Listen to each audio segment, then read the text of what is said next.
जय सेवालाल अशा पद्धतीच्या घोषणा सुद्धा या ठिकाणी बंजारा समाज बांधव देताना पाहायला मिळतात। खरं तर किनवट शहरातील हा मोठा मोर्चा उमवावा लागेल, कारण या सगळ्या भागात जे आहे ते बंजारा समाजाचं वास्तव्य मोठं आहे। गेल्या काही दिवसापासून या मोर्चाची तयारी बंजारा बांधवाच्या वतीने तयार करण्यात येत होती आणि अखेर जे आहे ते अशा पद्धतीनं हा मोठा मोर्चा या ठिकाणी काढण्यात आलाय आणि बंजारा समाजाला एसटी प्रवर्गातून आरक्षण देण्यात यावं ही प्रमुख मागणी जी आहे ते या बंजारा समाजाची आहे। आपण बघतोय ज्या पद्धतीनं मराठा समाजाला हैदराबाद गॅजेट लागू झालं आणि त्या अनुषंगाने जे आहे ते आता बंजारा समाज सुद्धा आशा पल्लवित झाल्या आहेत आणि आम्हाला सुद्धा हैदराबाद गॅजेटनुसार एसटी प्रवर्गात आरक्षण द्यावं अशी सगळी मागणी या बंजारा समाजाची आहे। आपण जर बघितलं तर बाजूच्या तेलंगणामध्ये बंजारा समाज एसटी प्रवर्गात आहे, त्यामुळे आम्ही सुद्धा मूळची एसटी आहोत, मात्र आता आम्ही ओबीसीत असलो तरी आम्हाला एसटीचं आरक्षण देण्यात यावं ही सगळी एकमुखी मागणी या सगळ्या बंजारा समाजाची आहे। आणि बंजारा समाजाचे धर्मगुरू असतील, बंजारा समाजाचे नेते असतील, आता या सगळ्या उपस्थित मोर्चेकऱ्यांना मार्गदर्शन करताना आपल्याला पाहायला मिळतात। खरं तर या मोर्चात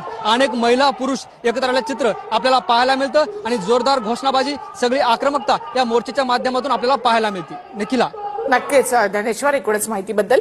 नांदेडच्या किनवटमध्ये बंजारा समाजाचा हा मोर्चा निघालेला आहे।